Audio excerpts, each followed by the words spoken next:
Hi students, I'm a librarian at Lone Star College, University Park. My name is Betty Rue. This video will talk about the library catalog at Lone Star College, and we will specifically talk about searching for information, placing a hold, or that's language for simply requesting a book or an item from the catalog, and then requesting delivery to a campus or an HCPL location. When you are looking for books for new English speakers, you can use certain keywords or phrases. You see those here on this slide.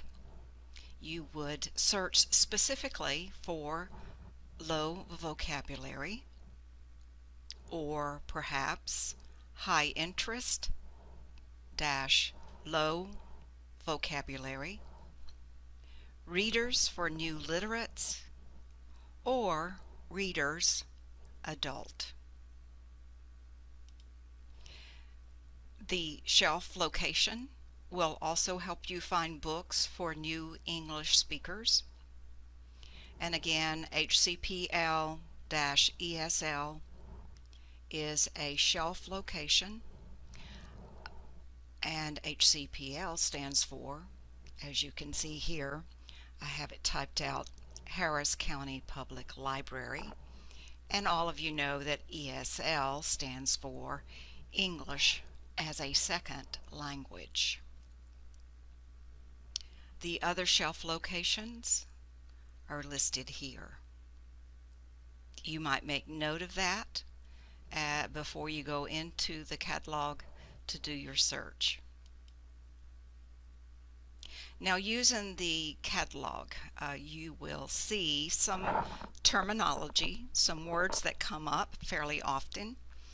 One is format, and that is talking about the type of container.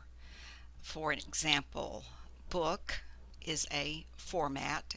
It contains a story or information about a subject or topic.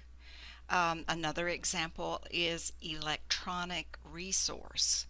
Many times in the catalog, rather than seeing the word ebook or audiobook, if it's an electronic resource, it is likely to simply say electronic resource in the area for format. And I'll show you the catalog, and we'll talk about all of this in just a minute. The results that you receive when you search for items are sorted by relevance, how related an item is to a topic, how closely it matches the search that you are using. They are also, the results are sorted by date of publication. Now that can be the oldest or the newest. Subject terms. Those are simply special descriptive words for a book or an item that is placed by catalogers as they enter an item into the catalog.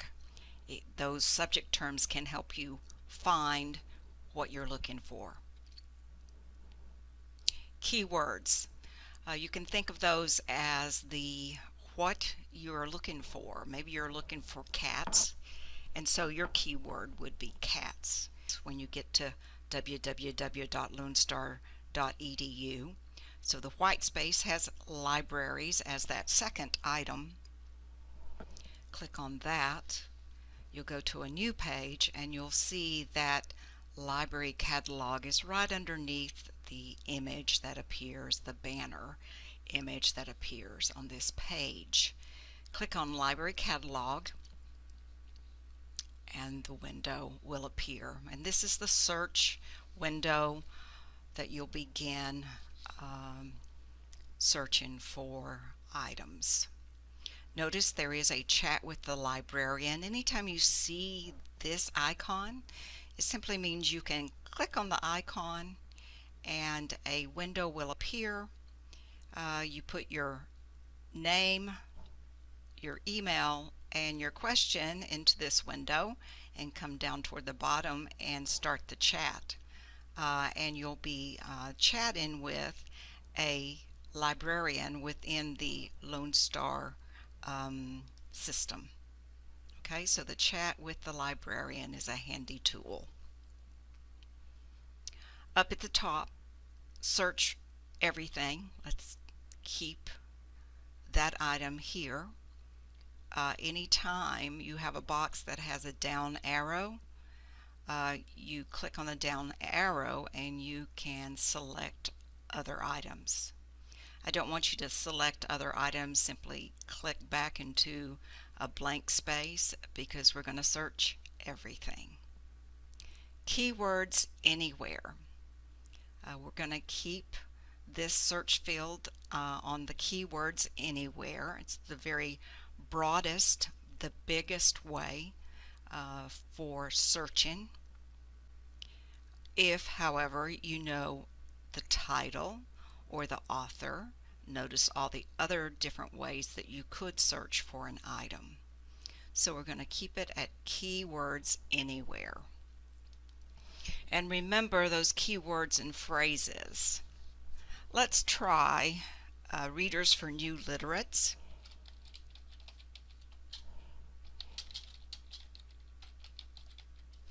Now I encourage you to put a quotation mark around any phrase that you enter into this search box, and it will help keep your phrase together. Otherwise, the catalog may search for readers separately from the other words within your phrase. So a quotation mark around the phrase will keep that search intact. Once you enter the phrase, simply search and the result page opens up. You'll see that you have 695 results on Readers for New Literates. Now, if I wanted Readers for New Literates and I wanted something by Jane Austen, a particular author that I might have in my literature class, I will go back up to my search box and I will add another piece of information into this search box. I'm going to link the two phrases together with the word "and." You don't have to capitalize it like that, but it shows it very clearly while we're doing this particular tutorial. And then again, I'm going to put my quotation marks around the author name. And I'm looking for books by Jane Austen. And I'm going to search. And you can see that now I'm getting Readers for New Literates, and all of these books are originally by Jane Austen. Because they are a derivative. So that's real quickly how you can use the Readers for New Literates to find specific items that you may need for an assignment. I'm going to select all of this and Jane Austen and simply delete it out. Search again and I'll go back to my 695 results. The result page has two columns, this more or less center page, and actually you can maybe think about it as having three columns. One is the sort by, and one is the titles, and the third one over here is a way to limit these 695 to look more specifically for something that we want within the 695. We could use this panel over here. Now the results are, the 695 are sorted by relevance, sort by, and you can see that the top item it's always going to be relevance unless you change it. You can change it to publication date, title, author, but your initial search is always going to be sorted by how related, how relevant the search results are to your search that you placed in this box up here.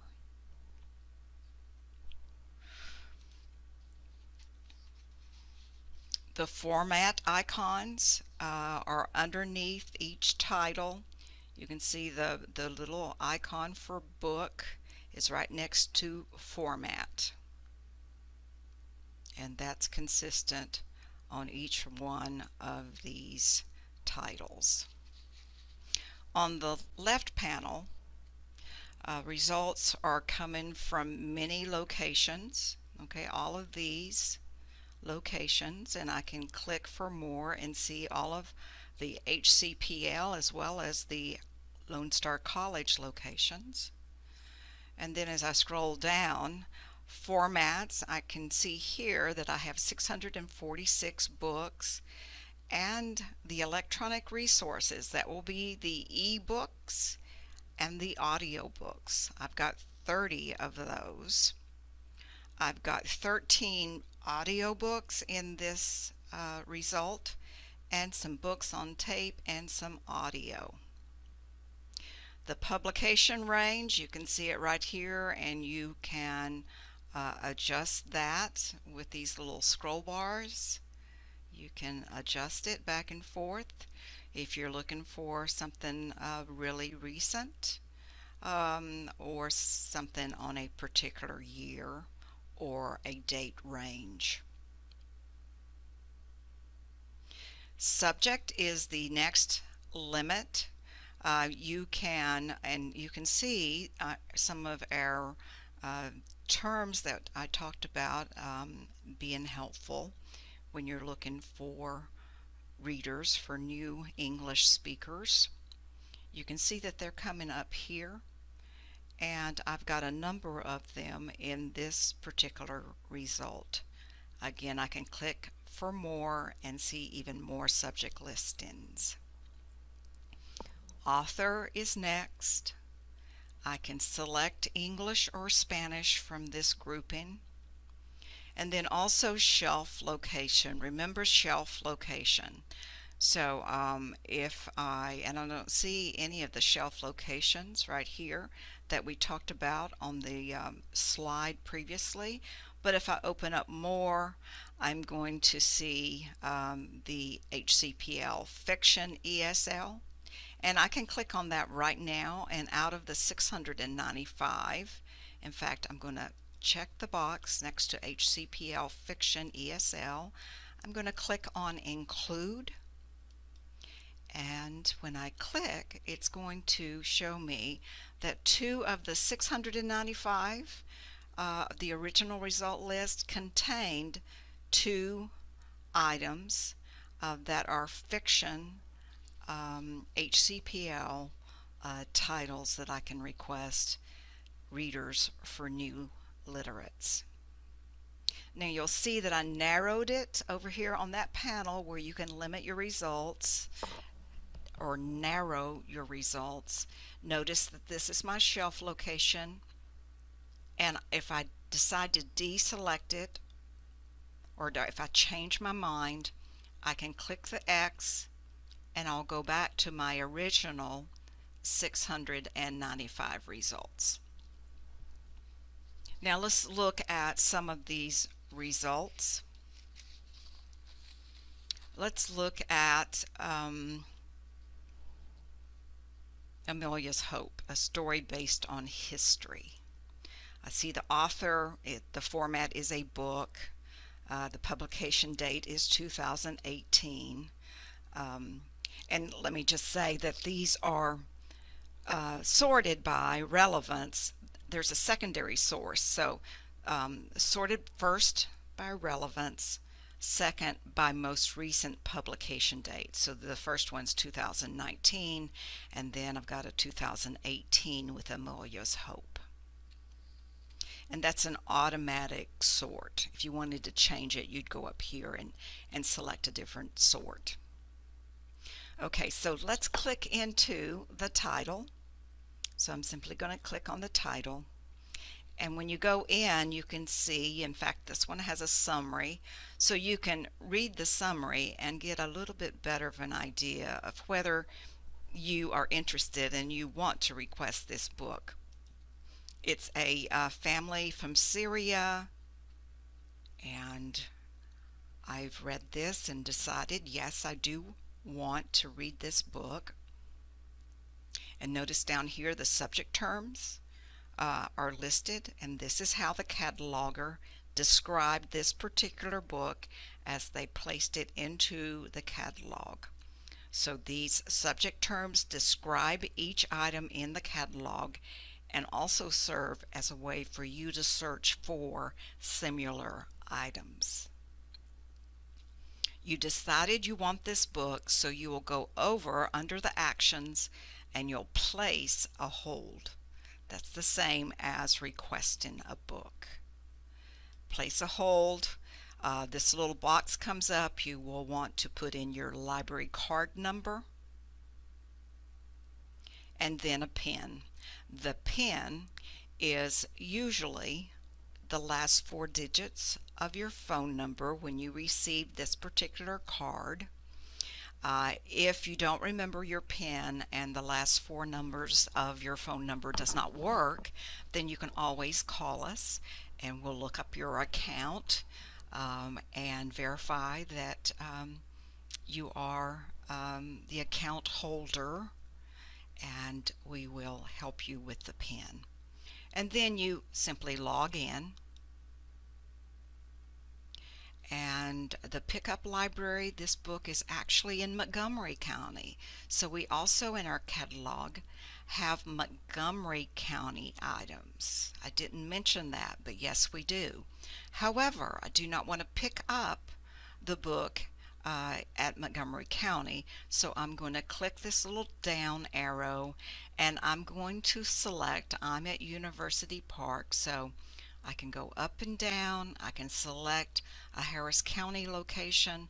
I'm at University Park, so I'm going to select that location. And that appears here. Now, later on today, after I click place a hold, later on the library will get a message to pull the book off the shelf at Montgomery County and place it in transit. The transit system operates Monday through Friday, so this book will be on its way for delivery to University Park to me. And when it arrives at University Park, my email address is in my account, and I'll get an email to notify me. And your email should, if you're a student, it should be your my.lonestar.edu email address. So later on, when the book arrives, I'll get an email saying it's here, come get it. And the checkout is usually 2 weeks, and you return it to University Park and we'll get it back to Montgomery County. Thank you. Please ask questions every day.